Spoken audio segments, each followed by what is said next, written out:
In 2010, researchers in southern India gave the same cognitive test to the same men twice. 464 sugarcane farmers across 54 villages. One test, taken 2 times. The first round came a month before harvest, when the men were broke. The second came a month after harvest, when those same men had just been paid. Nothing else changed. Same fields, same families, same test. And after harvest, they scored dramatically higher. The researchers put the gap at roughly 13 IQ points. The farmers had not become smarter. Something had been lifted off their minds. And that something is not carried only by the poor. This is usually where a story like this gets filed away as somebody else's problem, somewhere far off. The authors saw that coming. So they wrote one sentence to stop it. Quote, "The findings, in other words, are not about poor people, but about any people who find themselves poor. Not a kind of person. A condition, one anybody can be inside of, and that most of us have been inside of this year." The book built on this research is called Scarcity, by Sendhil, Mullainathan and Eldar Shafir, published in 2013. Its claim is that having too little of something does not only limit what you can buy. It changes how well you think. Start with why sugarcane. These farmers do not earn monthly. Their income arrives in one lump sum, once a year, at harvest. So the same man is genuinely poor for part of the year, and reasonably comfortable for another part of it. That is unusually clean. Most poverty research compares poor people with rich people, and those two groups differ in 100 other ways. Here, the comparison is one man against himself, for months apart. Same schooling, same family, same fields. Only the bank balance moved. The tests were standard. Raven's progressive matrices measures fluid reasoning, visual pattern puzzles, with no words in them at all. The second measured cognitive control, how well you hold a rule in your head without slipping out of it. Before harvest, the average farmer sold for 0.35 puzzles. After harvest, 5.45. Same man, same set. On the control task, 146 seconds before, 131 after, and with fewer errors, not more. Faster and more accurate together. That matters, because it rules out the easy explanation that they were simply rushing the second time. Then the researchers went after every obvious objection, one at a time. This is the part that makes the study hard to wave away. Practice effect: did they improve just by sitting the test twice? A control group of 100 farmers was kept to measure exactly that. It did not explain the gap. Better food after payday? Spending on food was nearly identical in both rounds, about $53 against $52. Physical exhaustion from the harvest, and the season itself, were checked too. Stress was real and measurable. Our blood pressure did fall after payday. But stress did not close the gap either.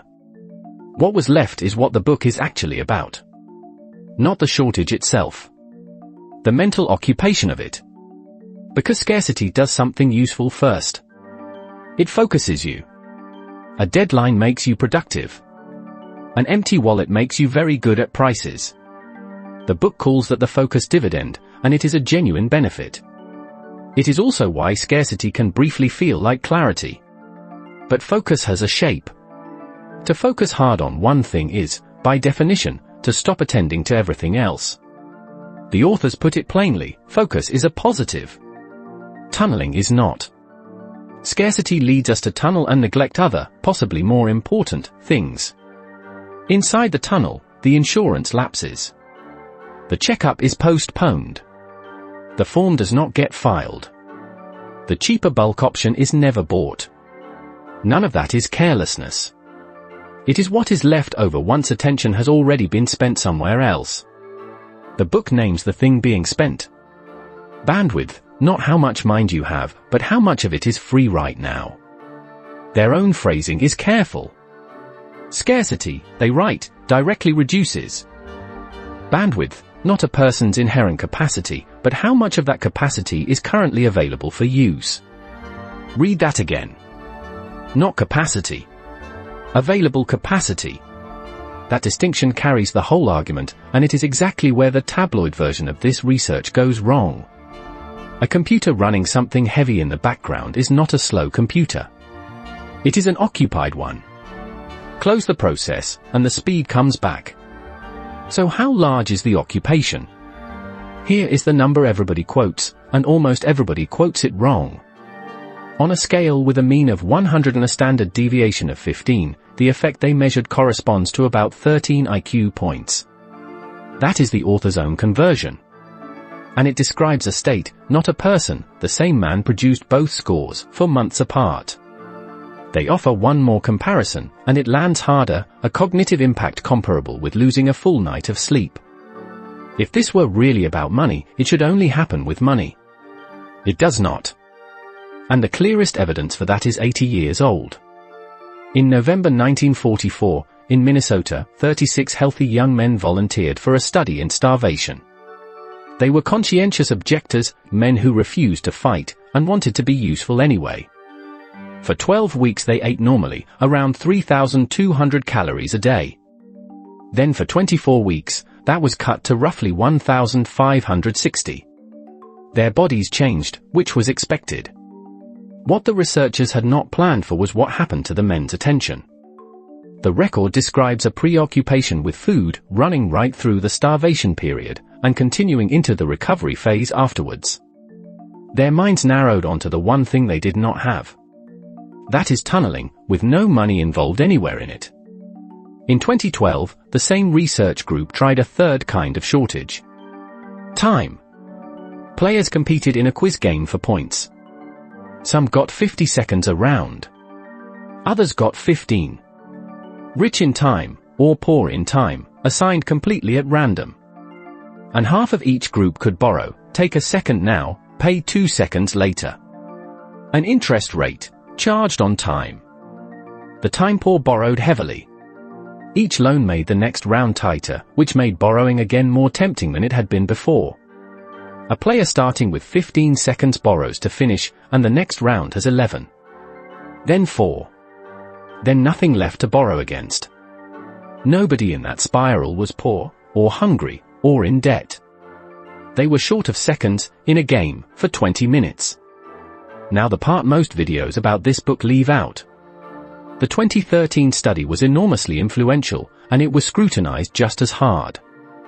In 2016, 3 economists ran a cleaner version of the money test in America, surveying low-income households at random, just before or just after payday. They found no difference in cognitive function. None in risk-taking. None in decision quality.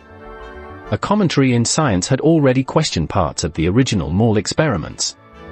So what actually stands?